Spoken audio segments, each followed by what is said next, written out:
श्री गुरु प्रेमानंदे निताई गो हरि हरि गो। श्री गुरु प्रेमानंदे निताई श्री गुरु प्रेमानंदे।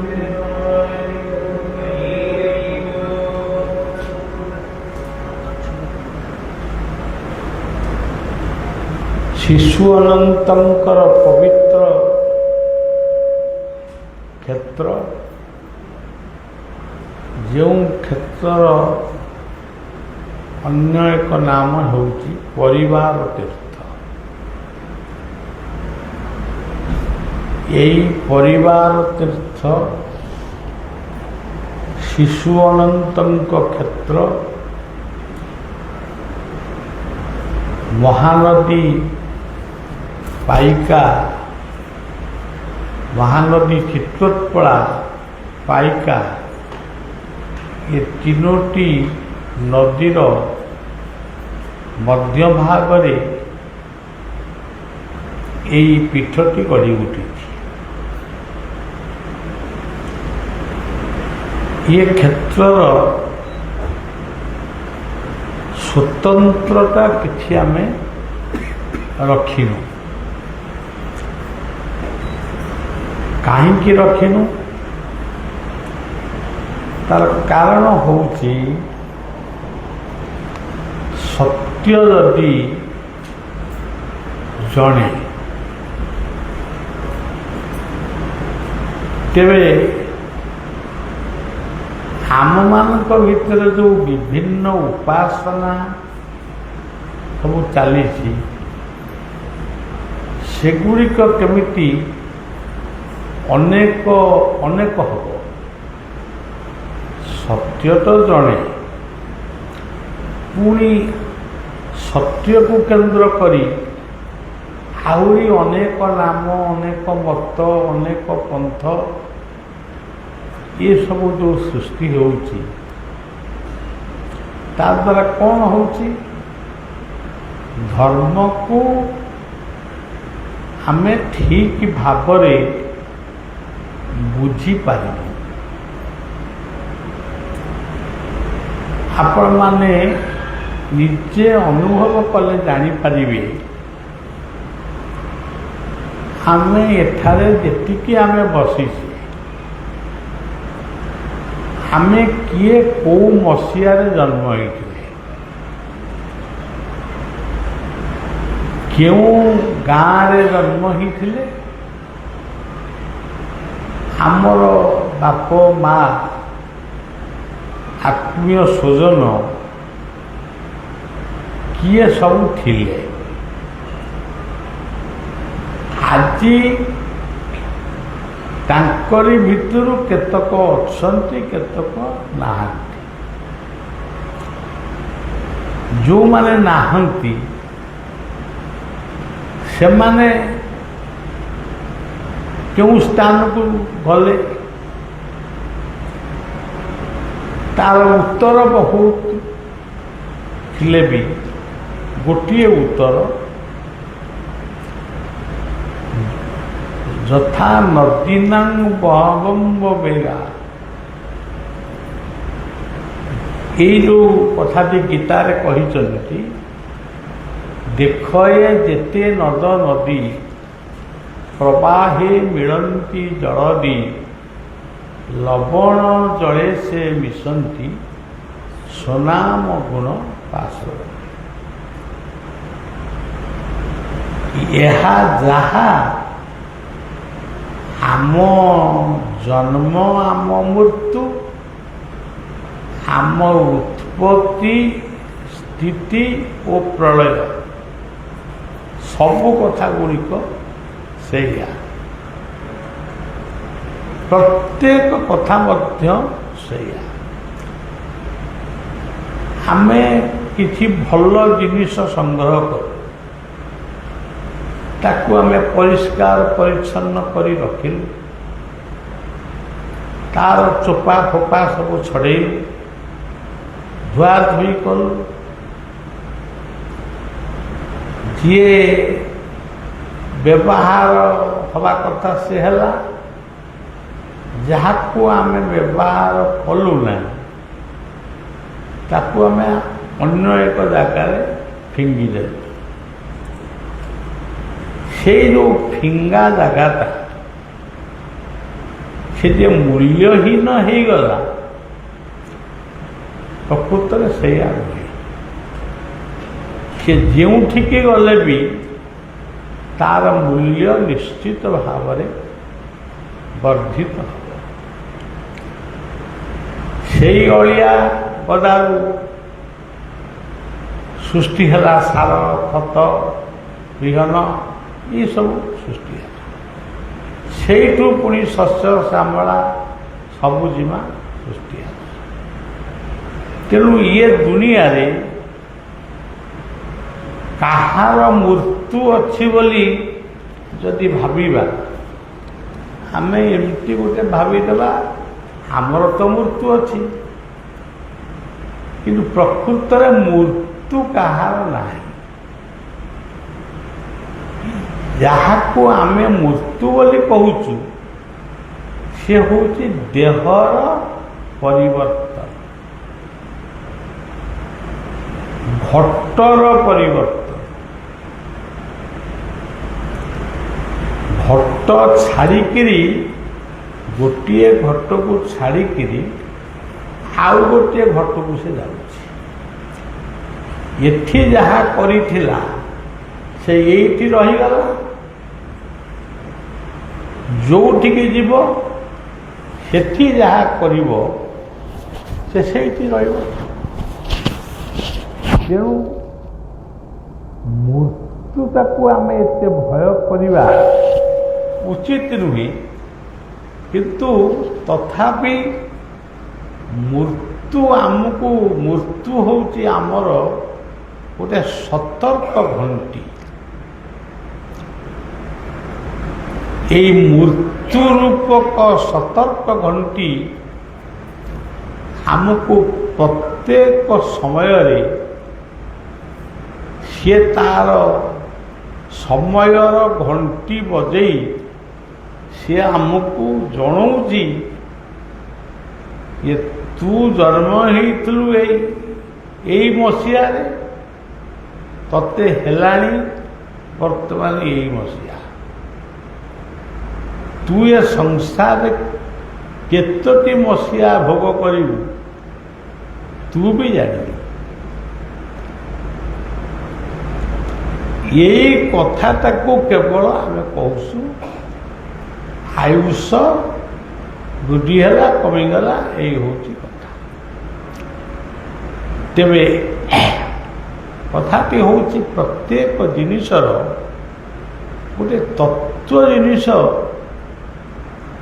ଗୋଟେ ତତ୍ତ୍ୱବାଦ ନିଶ୍ଚୟ ରହିଛି।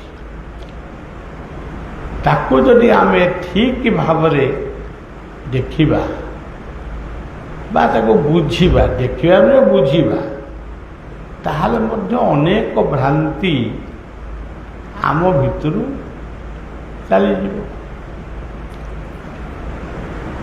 ରେ ଆତ୍ମନ୍ ନିଦ୍ରା ପରିହରି ଫେରି ଚିନ୍ତାର ଲୋଚନ କର କର, ନିରୀକ୍ଷଣ ନିଶବ୍ଦେ ଜୀବନ ସ୍ରୋତ ଧାଉଁଛି କିପରି, ଭେଟିବାକୁ ମୃତ୍ୟୁ ସିନ୍ଧୁ କରାଳ। ଆକୁ ଯିଏ ଲେଖିଛନ୍ତି ସେ ଜୀବନକୁ ଅନୁଭବ କରିଥିବାରୁ, ଜୀବନଟା କ'ଣ ତାକୁ ସେ ଭଲ ଭାବରେ ଅନୁଭବ କରିଥିବାରୁ ସେ ଏ ସଙ୍ଗୀତଟି ଲେଖିଛନ୍ତି। ଆମେ ମଣିଷ ହେଇପାରୁ, ଛେଳି ହେଇପାରୁ, କୁକୁର ହେଇପାରୁ, ବିଲେଇ ହେଇପାରୁ, କିନ୍ତୁ ଆମେ ସମସ୍ତେ ଆତ୍ମା, ଆଉ ସମସ୍ତେ ହେଉଛନ୍ତି ଦେହ। ଦେହର ପ୍ରଳୟ ହୁଏ, ନାମରେ ବି ପ୍ରଳୟ ହୁଏ, କିନ୍ତୁ ଆତ୍ମାର ପ୍ରଳୟ ହୁଏ ନା। ସେ ଗୋଟିଏ ସ୍ଥାନରୁ ଅନ୍ୟ ଏକ ସ୍ଥାନକୁ ଯାତ୍ରା କରେ। ଏଇ ଯାତ୍ରା ଆମର କେତେ ହଜାର ବର୍ଷ ପରେ ସରିବ ତା ମଧ୍ୟ ଆମେ କହିପାରିବୁନି। ଆମକୁ ଯିଏ ଜନ୍ମ ଦେଇଛନ୍ତି ସେ ବି କହିପାରିବେନି। ଆଜି ଯେଉଁ ପିଲାଟି ଆମଠାରୁ ଜନ୍ମ ହେଲା ଆମେ ବି କହିପାରିବା ନାହିଁ ଇଏ ପିଲାଟି କେଉଁ ଦିନ ଆମକୁ ଛାଡ଼ିବ କି ଆମେ ତାକୁ ଛାଡ଼ିକିରି ଯିବୁ। ଦାୟିତ୍ୱ କାହାକୁ ଦେଇକିରି ଆମେ ଯିବୁ ସେ କଥା ଆମ ହାତରେ ନାହିଁ, ନା ଲେଖାରେ ନାହିଁ, ନା ବହିରେ ନାହିଁ।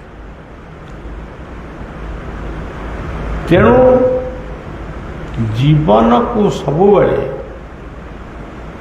ସତର୍କ କର ଏବଂ ସବୁବେଳେ ଯେଉଁ ପରୋକ୍ଷରେ ସତର୍କ ଘଣ୍ଟି ବାଜୁଛି ସେ ଘଣ୍ଟିର ଶବ୍ଦକୁ ସବୁବେଳେ ଶୁଣ। 40 ବର୍ଷ ହେଲା ଗୋଟାଏ ଘଣ୍ଟ ବାଜିଲା, 60 ବର୍ଷ ହେଲା ଆଉ ଗୋଟାଏ ଘଣ୍ଟ ବାଜିଲା, 80 ବର୍ଷ ହେଲା ଆଉ ଗୋଟାଏ ଘଣ୍ଟ ବାଜିଲା। ଯେ ଆଉ କିଛି ଦିନ ବଞ୍ଚିବ ତାହେଲେ ସେଇଟା ଶେଷ ଘଣ୍ଟି ହେଇପାରେ, କିନ୍ତୁ ଶେଷ ଘଣ୍ଟି ବାଜିବ ହିଁ ବାଜିବ। ତେଣୁ ଯେତେବେଳେ କେଉଁ ଗାଁରେ ଗୋଟେ ମଣିଷ ମରିବା ଅବସ୍ଥା ହେଇଯାଏ, ବିଲୁଆ ତାଙ୍କର କିଆ ବୁଦା ମୂଳେ କି କେଉଁ ଗୋଟେ ଜଙ୍ଗଲିଆ ଜାଗାରେ ଥାଆନ୍ତି, ସେ ହଠାତ୍ ହେଟା ବାଘ ବୋବାଏ, ବିଲୁଆ ବୋବାଏ। ଏଇ କଥାରୁ ଅନେକ ଲୋକ ଜାଣନ୍ତି ଆଜି ରାତି ସୁଦ୍ଧା କିଏ ଗୋଟାଏ ଆମ ଗାଁରୁ ଯିବ। ଏଇ ଯଦି ମଣିଷର ଶେଷ କଥା, ତାହେଲେ ଆମେ ମଣିଷ ହବା ନା ପଶୁ ହବା? ଆଉ ମଣିଷର ରୂପ ପିନ୍ଧି ମଣିଷର ଗୋଟେ ପୋଷାକ ପିନ୍ଧିକିରି ଆମେ ଯଦି ପଶୁ ପକ୍ଷୀଙ୍କ ଭଳି ଜୀବନ ଧାରଣ କରିବା ସେ ଚଳିବ, କିନ୍ତୁ ସେଥିରେ କୀର୍ତ୍ତି ନାହିଁ, ସେଥିରେ ଯଶ ନାହିଁ।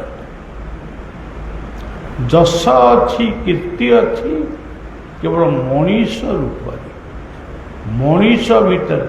ଆମର ଜଗନ୍ନାଥଙ୍କର ମନ୍ଦିର ଆମେ ଦେଖୁଛୁ, ସେ ମନ୍ଦିରକୁ କିଏ କରିଛି? ଆମକୁ ଯିଏ ପଚାରିବ ଆମେ 2-3ଟା ନାଁ ବି କହିପାରିବୁ, କିମ୍ବା ଆଉ କାହାକୁ ପଚାରେ ସିଏ ଆଉ ଗୋଟେ ନାଁ କହିବ। କିନ୍ତୁ ଆମେ ଯେଉଁ ମନ୍ଦିର ଗଢ଼ିଛୁ ସିଏ ମନ୍ଦିରର ମୂଳ ଲୋକଟି କିଏ? ମୂଳ ଲୋକଟି ହେଉଛି ଗୋଟେ ମଣିଷର ଇଚ୍ଛା ଶକ୍ତି। ଆମେ ତାକୁ ବ୍ୟାଖ୍ୟା କରି କହିବା ଗୁରୁ କୃପା, ଭଗବତ କୃପା, ବିଭୁ କୃପା ଏମିତି କହିଯିବା ସିନା। ଆମେ ଏଇଠି ବଇଛୁ, ଆମକୁ ବସେଇଛି କି? ଆମରି ମନ ଭିତରେ ଥିବା ଯେଉଁ ଇଚ୍ଛା ଶକ୍ତି ସେ ଆମକୁ ଏଠି ବସେଇଛି। ତୁମେ ଏଠି ବସ, କଥା ଶୁଣ। ତେଣୁ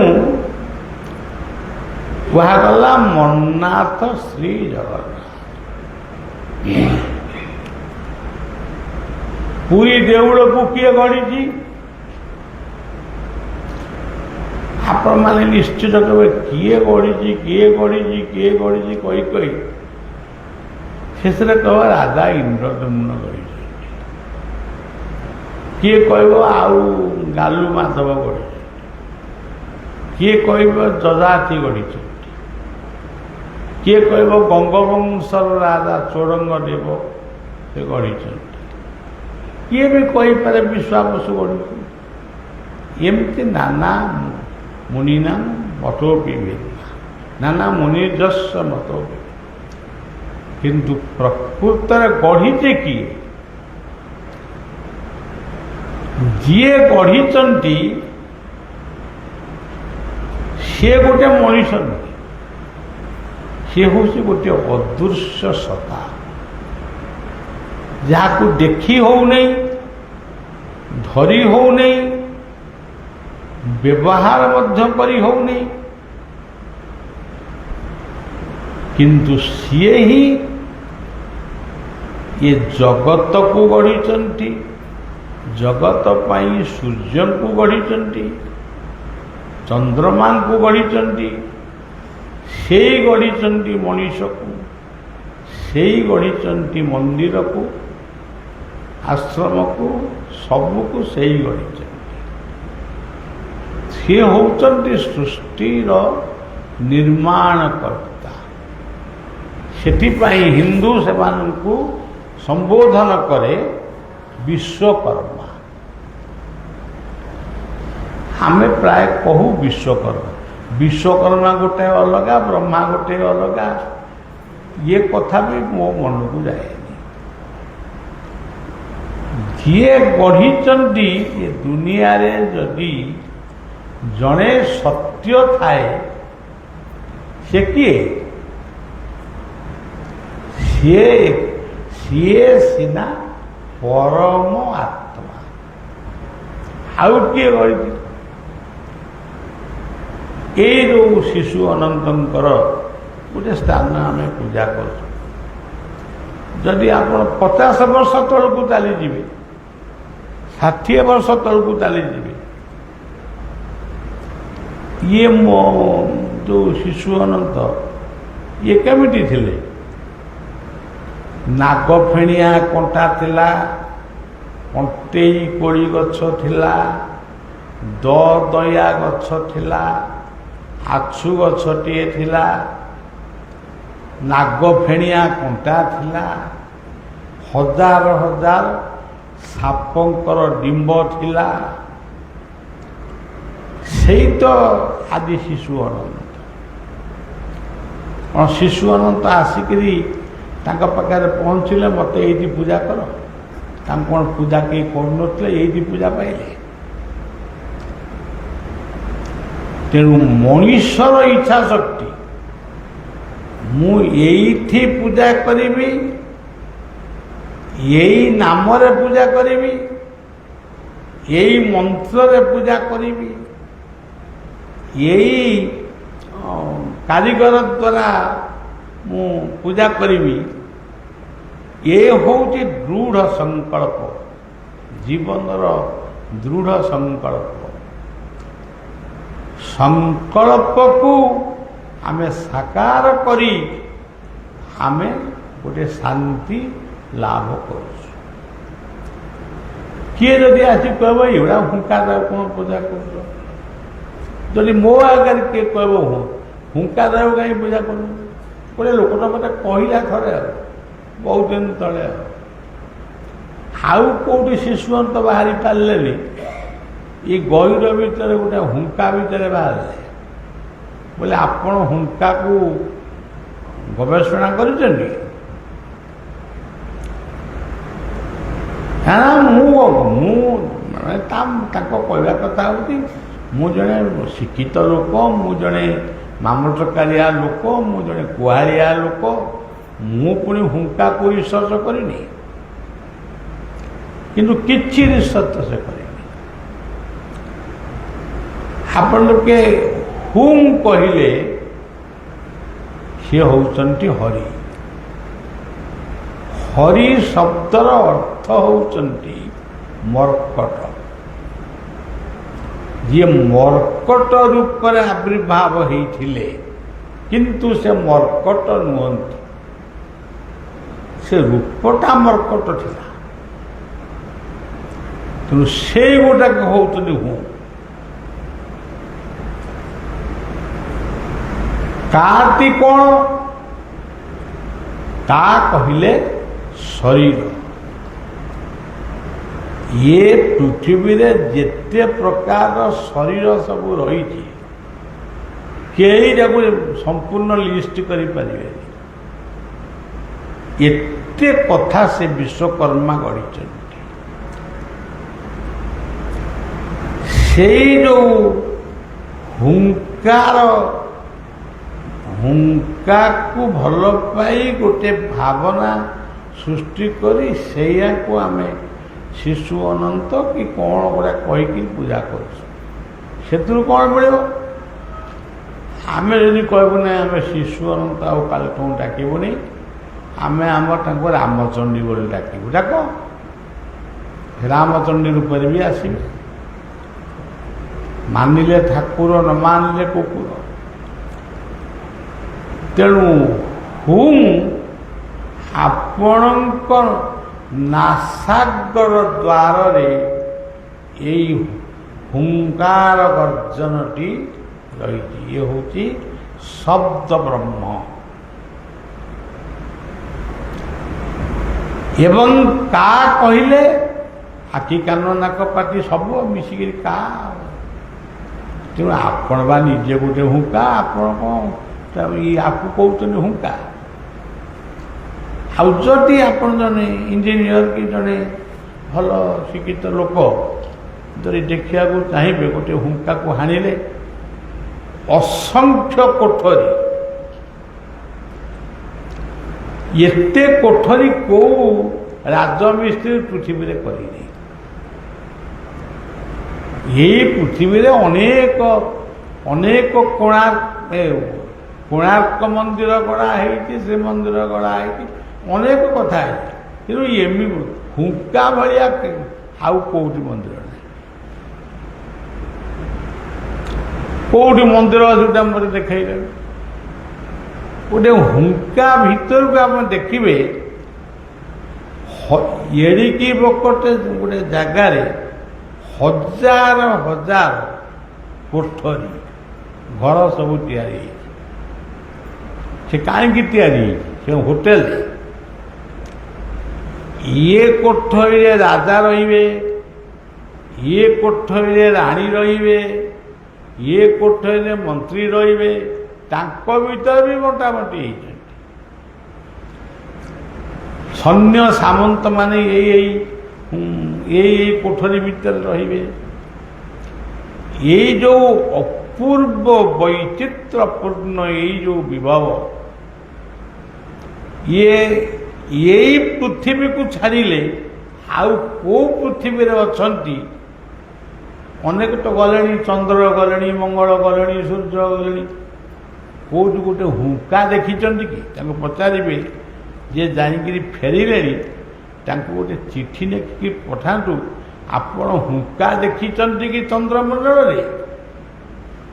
ଆପଣ ମଙ୍ଗଳ ଗ୍ରହଙ୍କୁ ଦେଖିଛ କି? ଯଦି ଦେଖିଛ, ଏଇଠି ଦେଖ। ଏଇ ପୃଥିବୀ ହେଉଛି ଏକ ପୂର୍ଣ୍ଣ ବ୍ରହ୍ମଙ୍କର ଏକ ପବିତ୍ର ଆଶ୍ରମ। ଯାହା ଦେଖୁଛ ଏଇଠି ଦେଖ। ତେଣୁ ଏଇ ହେଉଛି ହୁଙ୍କା। ଏଇ ହୁଙ୍କା ଭିତରେ ଅନେକ ସେଟା ଉଇଟ ସବୁଠି ଅଛନ୍ତି। ତା ଭିତରେ ବି ମୂଷା ବି ଅଛନ୍ତି, ସାପ ବି ଅଛନ୍ତି। ମୋ ପିଲାଦିନେ ମୁଁ ଶୁଣିଥିଲି ଆମର ଗୋଟାଏ ଚକ ଅଛି। ଚକ ମାନେ କ୍ଷେତ୍ର। ଆମେ ପିଲା ଲୋକ ସେତେବେଳେ କାନ ପାରି ଶୁଣୁ, ଆମର ଗୋଟେ ଛକ ଅଛି। କ'ଣ ଚକ? ସେ ଚକଟିର ନାଁ ହେଉଛି ରାଧାକୃଷ୍ଣ ଚକ। ଆରେ ରାଧାକୃଷ୍ଣ ଚକ ପୁଣି କ'ଣ? ସେ ଦେଖେଇ ଦିଅନ୍ତି, ଓ ଏଇଠୁ ସେଇ ପର୍ଯ୍ୟନ୍ତ ଇଏ ହେଉଛନ୍ତି ରାଧାକାନ୍ତ ଚକ। ଆମେ ବୁଝିପାରୁ, ହଁ ହେଇଥିବ। ଆଉ ପୁଣି ସେଇମାନେ କହନ୍ତି ଏଇଟା ଲକ୍ଷ୍ମୀ ନାରାୟଣଙ୍କ ଚକ୍ର। ଯେଉଁ ଲକ୍ଷ୍ମୀ ନାରାୟଣ କେଉଁ ଗାଁ ସେ ରାଣୀଟୋଳାରେ ପୂଜା ପାଉଛନ୍ତି, ତାଙ୍କରି ନାମ ଅନୁଯାୟୀ ଏ ଚକର ନାଁ ହେଉଛି ଲକ୍ଷ୍ମୀ ନାରାୟଣ। ଆଉ ଦୁଇ ଜଣ ବୟସ୍କ ଲୋକ ବସିଥିଲେ, ଜଣଙ୍କ ନାଁ ଉଦୟ, ଜଣଙ୍କ ନାଁ ହାଡ଼ିବନ୍ଧୁ। ସିଏ ଯୋଉଠୁ କହି ପକେଇଲେ ଇଏ ଚକ ହେଉଛି ବଳଦେବଙ୍କ ଚକ। ବଳଦେବଙ୍କ ଚକ କ'ଣ?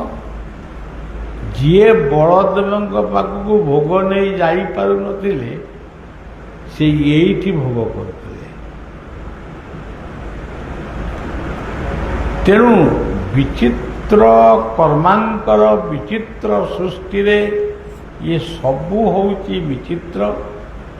ଆମେ ଯେତେ ପ୍ରକାର ବୁଝେଇ ସୁଝେଇ ସାହିତ୍ୟ କହିଲେ ବି କିଛି ଲୋକ କହିବେ ହଁ, କିଛି ଲୋକ କହିବେ ନା।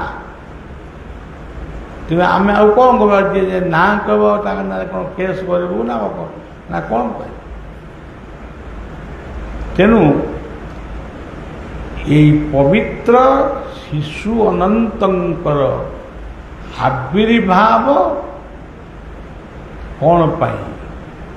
ଏ ଜଗତର ଯେତେ ଶିଶୁ ବୃକ୍ଷ ତରୁ ତୃଣ ଲତା ଠାରୁ ଆରମ୍ଭ କରି ପିମ୍ପୁଡ଼ି ଜନ୍ଦା ମଣିଷ ପର୍ଯ୍ୟନ୍ତ ଯେଉଁ ଶିଶୁମାନେ ଆଜି ଜନ୍ମ ହେଉଛନ୍ତି, କାଲି ବି ଜନ୍ମ ହେବେ, ସବୁଦିନେ ବି ଜନ୍ମ ହେଉଛନ୍ତି, ତାଙ୍କରି ମାଲିକ ବା ତାଙ୍କରି ସ୍ରଷ୍ଟା ବା ତାଙ୍କରି ଜନ୍ମଦାତା ହେଉଛନ୍ତି ଶିଶୁ ଅନନ୍ତ।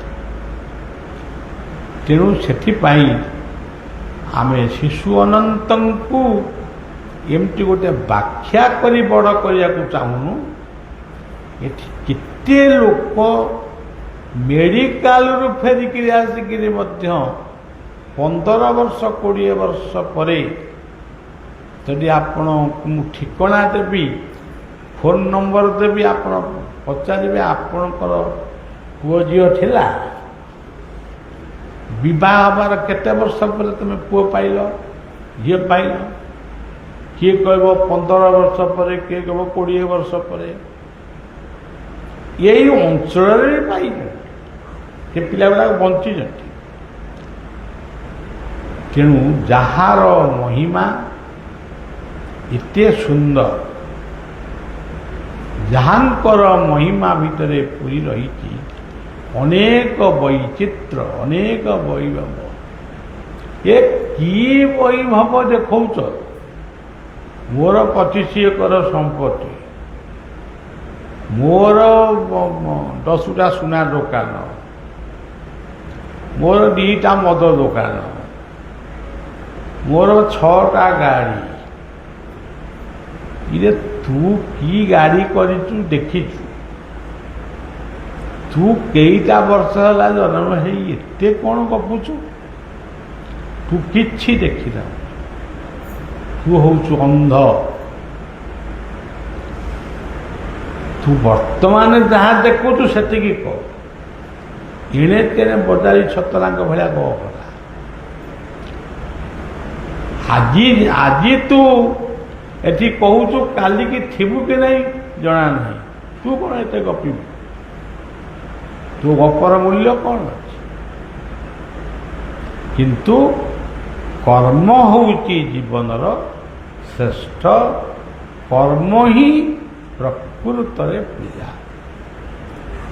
ଯେଉଁଠି କର୍ମ ନାହିଁ, କର୍ତ୍ତବ୍ୟ ନାହିଁ, ସେବା ନାହିଁ, ଆନ୍ତରିକତା ନାହିଁ, ସେଠି କିଛି ନାହିଁ।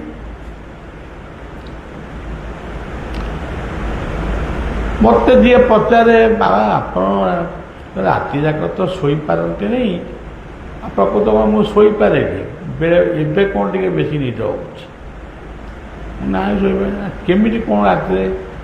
ପିଲାମାନେ ଆସନ୍ତି, ସେ ସବୁ ରାତି ଯାକ ଆମର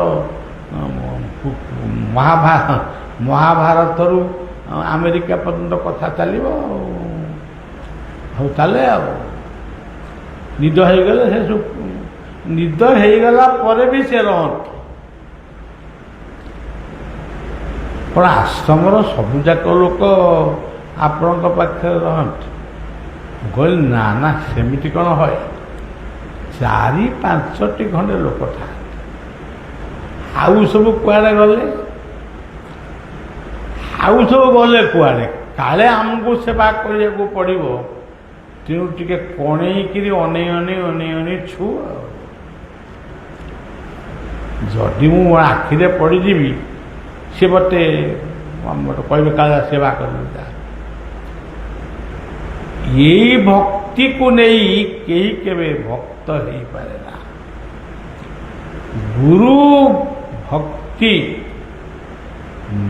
ଜୀବ ସେବା, ମାନବ ପାଇଁ କାର୍ଯ୍ୟ କରିବା, ଆଠାରୁ ବଳି ବଡ଼ ଜିନିଷ ଦୁନିଆରେ କିଛି ନାହିଁ। ହଉ, ଆଜିର କଥାକୁ ଏଇଠି ରଖିବା। ଆପଣମାନେ ସମସ୍ତେ ଟିକେ ଭଲ ମନରେ ରୁହନ୍ତୁ, ଟିକେ ଖୁସିରେ ରୁହନ୍ତୁ। ମୋତେ ଖୁସିରେ ରଖିବା ପାଇଁ ମୁଁ ଯେତେ ଚେଷ୍ଟା କରୁଛି, ମୁଁ ଖୁସିରେ ରହିବି। ମୋତେ ସେ ଖୁସିରେ କେହି ରଖେଇ ଦେଉନାହାନ୍ତି। କିଏ ଯଦି କହିଲାଣି ଆମର ଜମି, କିଏ କହିଲାଣି ବାଡ଼ି, କିଏ କହିଲାଣି ପୁଅ, କିଏ କହିଲାଣି ଜ୍ୱାଇଁ, କିଏ କହିଲାଣି ବାହାଘର। ମାନେ କ'ଣ କେତେ କଥା ତାଙ୍କ ପାଖରେ ଅଛି ଯେ ମୁଁ କେତେ, ମୋର ବ୍ରହ୍ମାଙ୍କର 4ଟା ମୁଣ୍ଡ ହେଇଗଲା, ରକ୍ଷା ହେଇଗଲା। ଶିବଙ୍କର 5ଟା ମୁଣ୍ଡ, ଆମର ତ ଗୋଟିଏ ମୁଣ୍ଡ। ଆମେ ଏତେ ଲୋକଙ୍କ କଥା କେମିତି ବୁଝିବୁ? ତଥାପି ବୁଝୁଛୁ, ବୁଝିକିରି ଶେଷରେ କ୍ଳାନ୍ତି ହେଇ ଶୋଇପଡ଼ୁଛୁ। ତେଣୁ ସଜ୍ଜନ, ସେଇ ଯେଉଁ ସଙ୍ଗୀତଟି,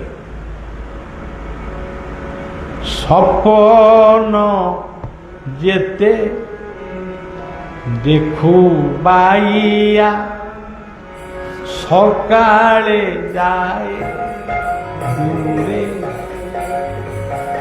ସପନ ଯେ ଦେଖୁ ବାଇଆ, ସକାଳେ জীবন স্বপ্ন সে পরি যায়, জীবন স্বপ্ন সে পরি যায়। সময়র তরে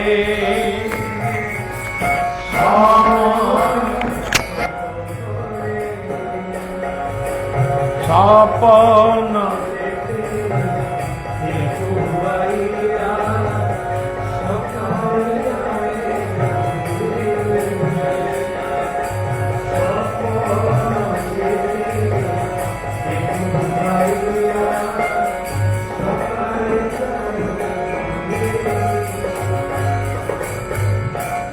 ତେଣୁ ସମସ୍ତେ ଉଦାର ହୁଅ, ବୃକ୍ଷ ଲଗାଅ, ମଦ୍ୟ ମାତକ ଠାରୁ ଦୂରେଇ ରୁହ, ପରିବାର ଗଠନ କର, ଭଲ ନିଜେ ଭଲ ହୁଅ, ଅନ୍ୟକୁ ଭଲ କର।